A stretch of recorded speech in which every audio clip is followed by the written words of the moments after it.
And we're back with another Star Wars Galaxy of Heroes video. This is very exciting. This is the complete kit for Commander Luke Skywalker. This is the one from Empire Strikes Back. He has a lightsaber. We can also call him Bespin Luke, if you will. Now, the first thing I notice is that he's a rebel and attacker, and he does not have the Jedi tag. I'm guessing that's going to come later.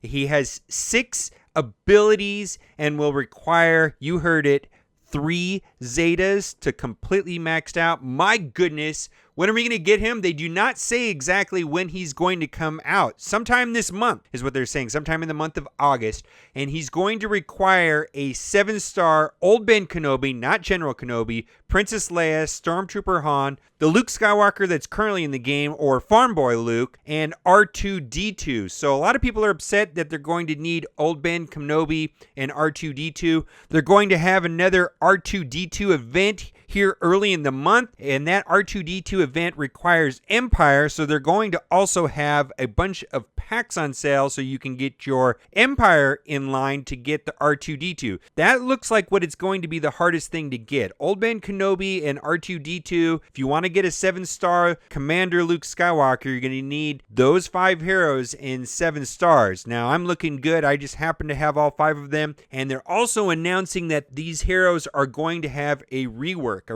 for Old Ben Kenobi, Princess Leia, Stormtrooper Han, and also the Luke Skywalker. That is very exciting because those heroes have all pretty much fallen out of favor. Old Ben for a long time has not been very good.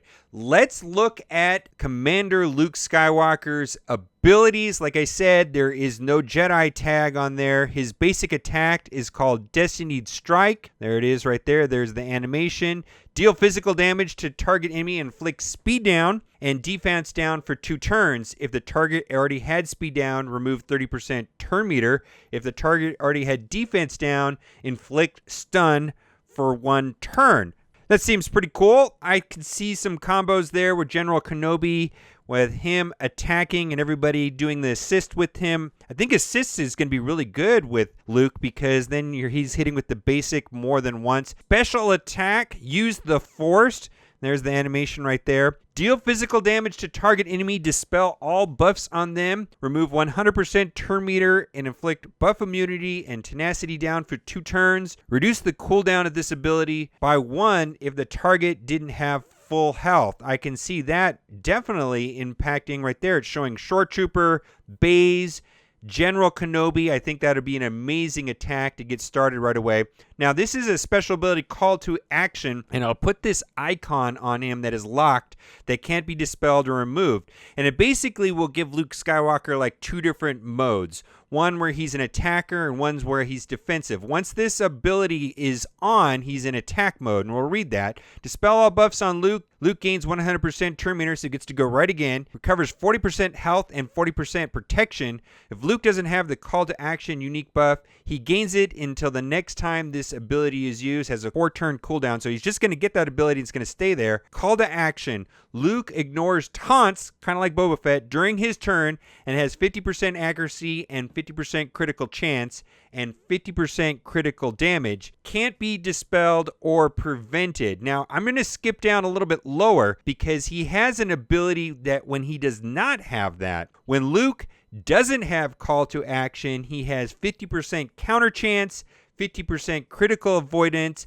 50% defense, and 100% tenacity, and gains 10% turn meter whenever another rebel ally takes damage. So it's like he's got an offensive Luke and a defensive Luke, and going into offense mode is triggered by using the special ability call to action. Let's look at his leadership abilities. Rebel allies have a 50% counter chance, a 50% defense, and 15% offense. Whenever an enemy resists a detrimental effect, Rebel allies gain 5% turn meter. Now think about Rex. Rex has that tenacity up, and that way all the detrimental effects are resisted. When that happens, the other team will be gaining turn meter. That's pretty cool. It's almost like an anti-Rex leadership ability, and that's kind of the main reason why I'm excited about this, because Rex is everywhere.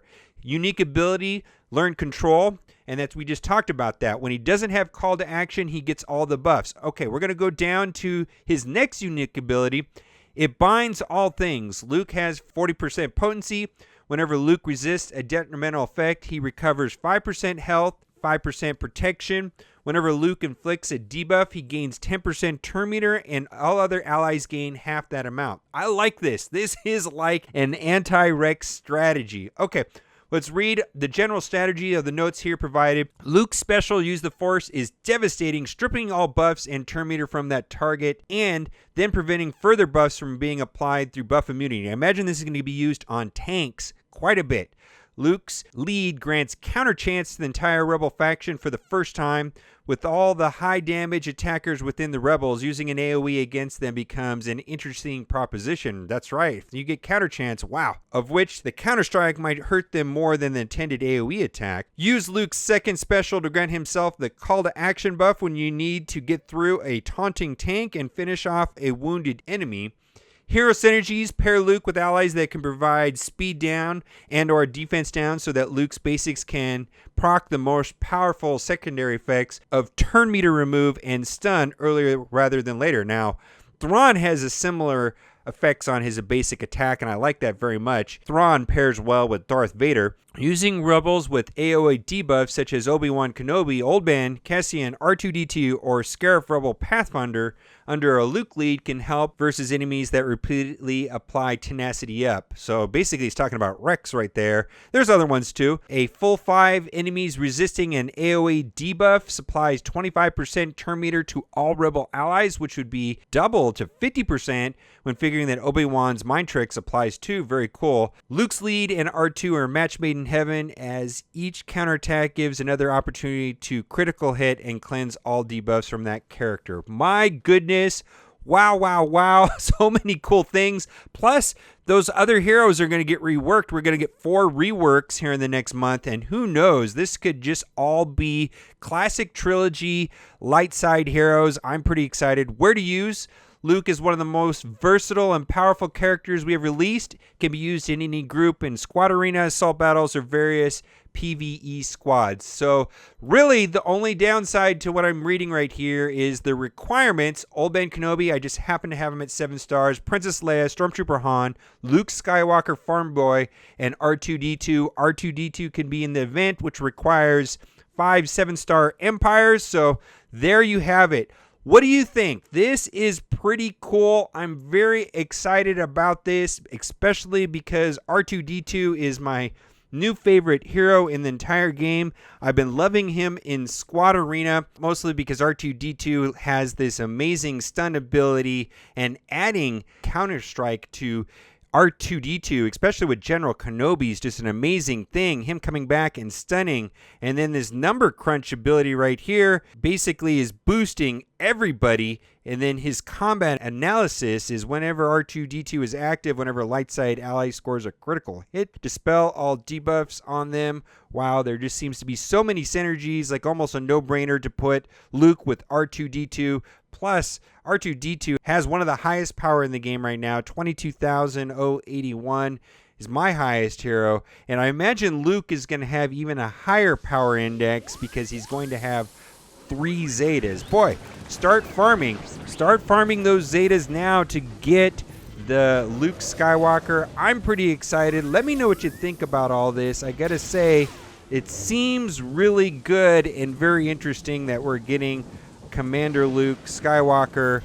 We've been waiting a long time for some sort of Luke Skywalker with a lightsaber, and I'm sure we're going to get a Jedi version later, and maybe even one from the new movies, maybe like a Grandmaster would be also very interesting as well. Let me know what you think in the comments section, and as always, thanks for watching and keep on gaming.